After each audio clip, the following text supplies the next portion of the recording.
Now right here we can catch big, I'm talking about big fish now. Spotted bass, big largemouth, big smallmouth, mean mouth, hybrid stripe, and big stripe. This is one of them kind of places right here. And other fish like drum and that type of thing, they hang out right here around this wing wall. And you got that current right there. See, that's coming out of that gate right over there. See, that's trash, what they call this trash gate on the side of this wall. And that's why we got all this current right here. So, and fish, what they'll do is they'll move around that wall and get up in right up in here, out of that current. Oh, we already got one on. Golly, I just made my first pitch out there. That's a big minnow too. There's some big old fish hanging out right here, y'all. We finna catch one of them. There he is too. That's my first throw up here. He's gonna jump, I think. I think he's gonna jump. Oh yeah. Nice fish right here, boy. Oh Lord, His mercy. Golly. Jump. Yeah, that's a nice fish. Nice one there. He putting up a tussle too, boy. Oh Lord. I'm gonna try to swing this one up here. It's a pretty good fish. Oh yeah. Folks, just got up here to Guntersville down here on the Tennessee River. And this is Sweeter Lake right here. And on the other side of the dam there, that's Guntersville Lake. And that was my first throw. I mean, I really wasn't expecting it that quick. And this place I'm sitting right here now, it's a community hole. And the reason, hey, there's been a lot of big fish caught right here. I've caught some really big fish right here, and I'm surprised there's nobody sitting here. Hey, it's just me. And I got a bait tank full of big minnows. And we're gonna sit here and we're gonna catch them. Folks, appreciate y'all tuning in. Yeah. That little hook right there, now that's a little number 2 hook. That's a owner hook, a little mosquito number 2 hook, side drift hook. Not a very big hook. It's red. I ordered them off Amazon. And that line, I got a leader line on here. That's 12-pound test leader. That's mono line. And right now I got 2 little split shots on there. And the reason I got 2 split shots is because I'm using big baits, and I want that bait to get down there pretty close to the bottom. If you only put 1 little split shot on, they'll swim way up in the water column. They'll just swim around with that little one of them little split shots on. So I put 2 on to get them down and where I think the bigger fish are going to be. Now this line right here, I got braid on here. This is 30-pound Power Pro braid. And like I say, I got the leader on here, it's mono leader, and I got it tied on with an Alberto knot. That's my connector knot right there. That's a good little knot once you learn how to tie it. It's not that hard to do. It really ain't. All right. We're right there and see what happens. Uh-oh. There's one after.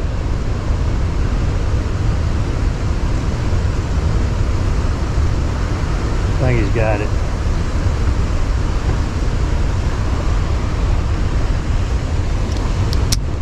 Sure, but I think he does.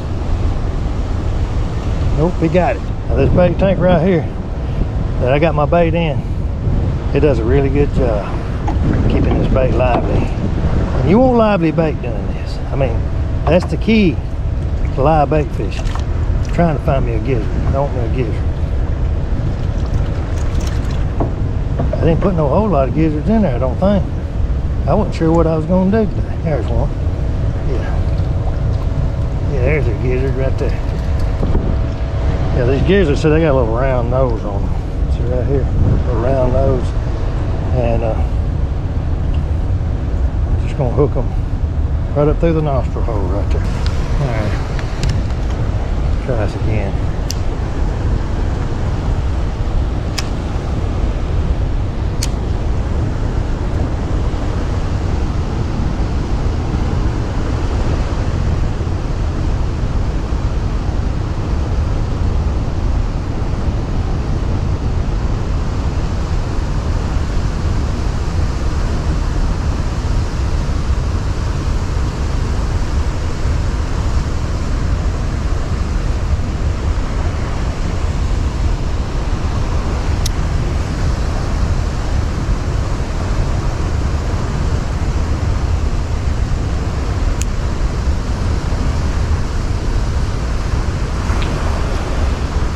Oh yeah, he got it now. You got it. There we go. Let's see what we got. I think this one here is a maybe. Yeah, this here's a good fish right here. He might jump. Yeah. Oh gosh. Where's my net? I think it's a big smallmouth or a meanmouth. I'm not real sure. I'm not sure. Good one. That's a good one right here. God, he putting up a tussle. Lord, he's coming up under the book. I'm telling you, you're talking about stout fish, and that's stout fish. He's not going way over here now. Just hold him, Hook. That's all I can say. Hold him. What is that? It's a big smallmouth bass. It sure is. I mean a big one.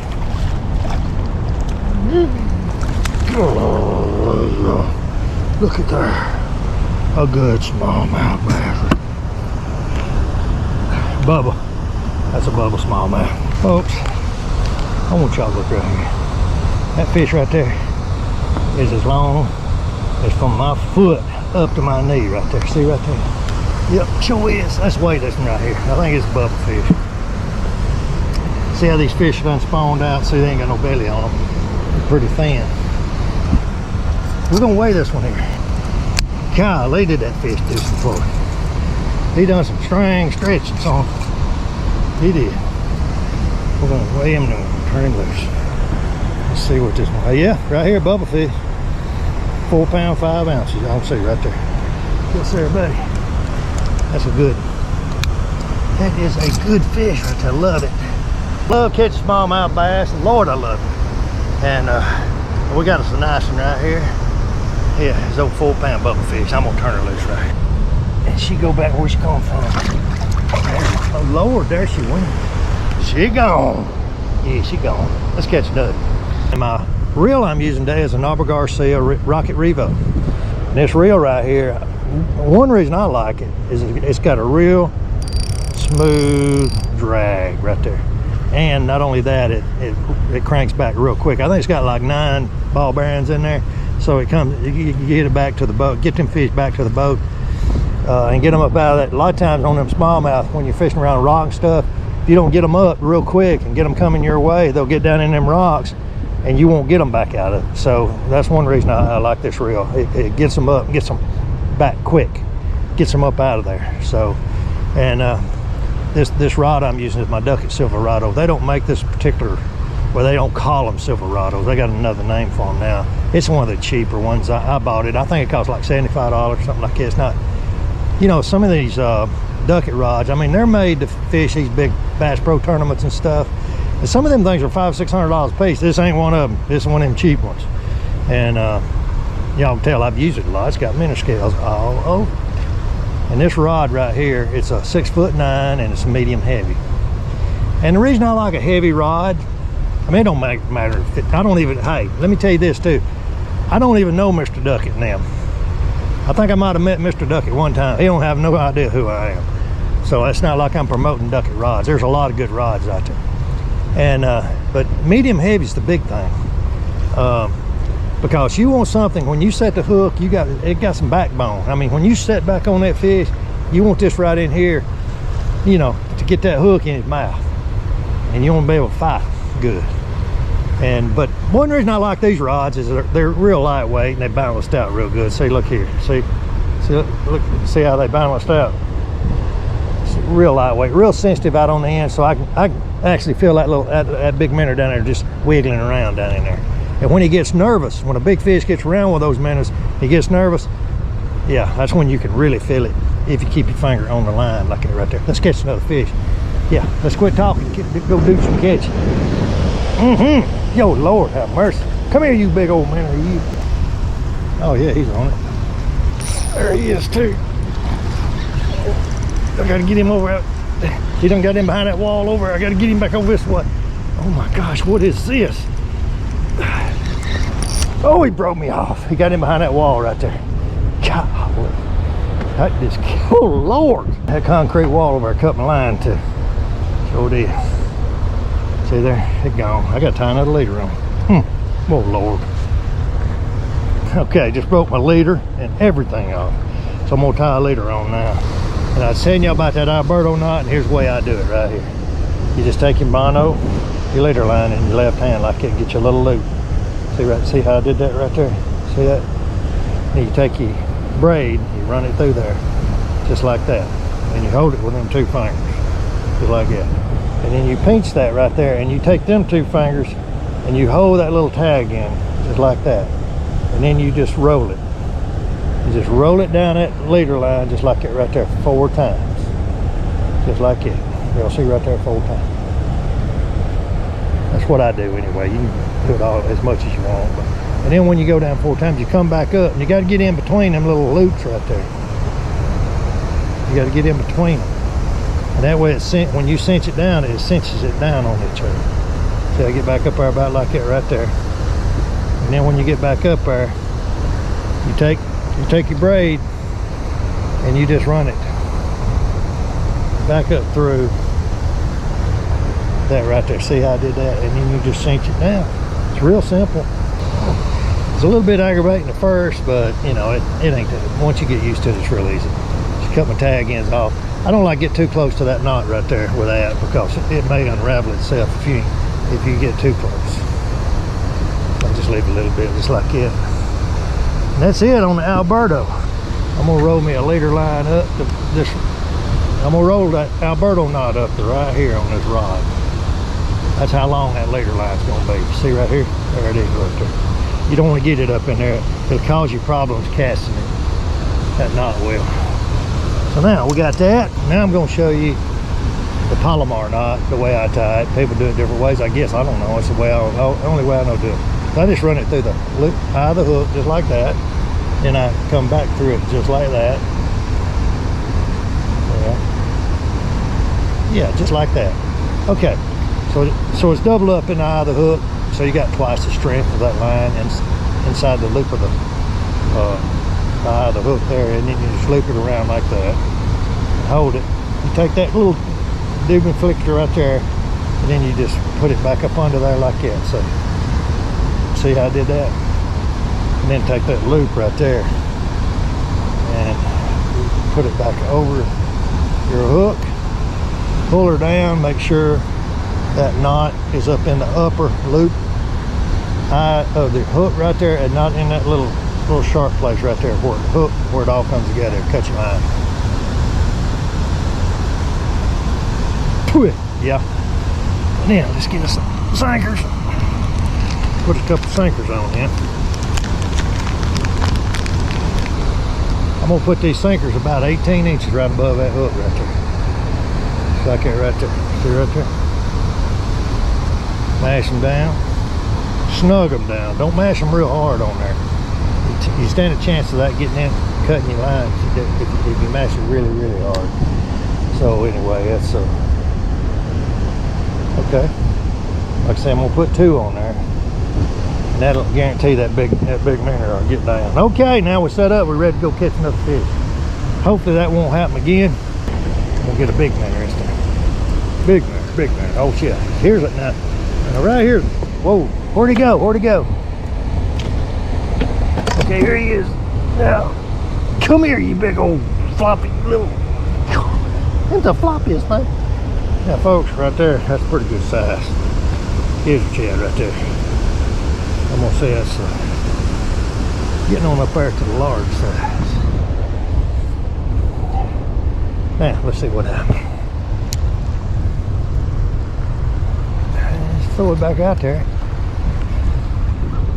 I'm gonna take a pretty good sized fish, eat that. And I guarantee there's some down there that can eat it right here. Yeah. We got this old eelgrass floating around. That's a little bit of a problem, because if your line loops over a big chunk of that eelgrass, it won't go down. It'll just hang there. Like that eelgrass will kind of act like a cork. It won't let your minnow go all the way down where it needs to be. See that old eelgrass? Let me show y'all this eelgrass right. See it right there? Yeah. Yeah, no eelgrass. Yeah, it's a problem over here in these lakes around where I fish. A problem, I guess. I mean, I don't know.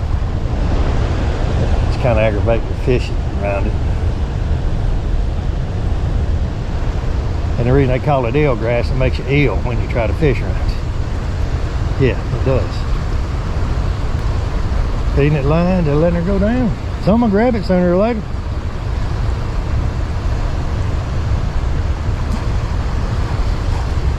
All right, we got one on here. I think there's one after. Oh yeah, see right there? As long as he don't get behind that wall, we may get this.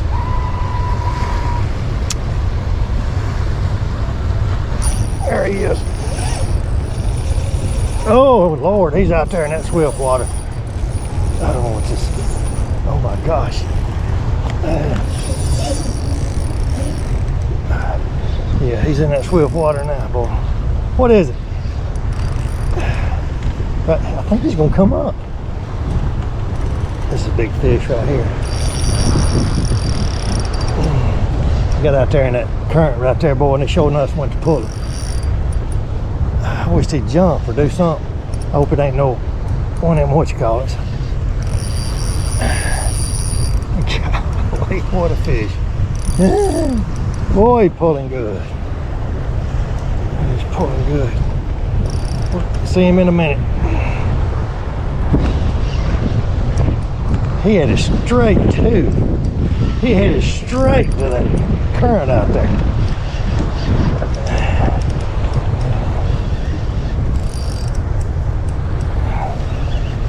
We're getting close. I think should be able. There's my leader. What is that? I think it's another one of them whatchamacallits. One of them big ones. Oh my gosh, look at here.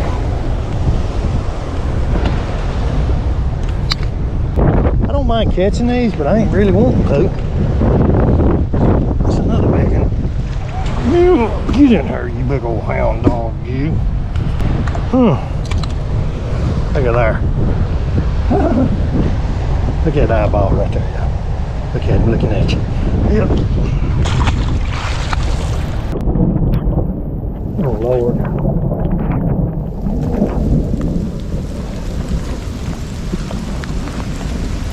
Folks, yeah, I had to abandon that fishing trip. Highest thunderstorm come up on me so quick. Y'all can see my boat right down there. And I'm telling you, that thunderstorm, it come up quick. And I wasn't about to, I mean lightning and everything, wind, so I just had to pull over to get out on the bank. First time I've ever had to do this. And I got to go way down through yonder. I got to wait on it to clear out though before I go anywhere. Sure do. Whew, Lord.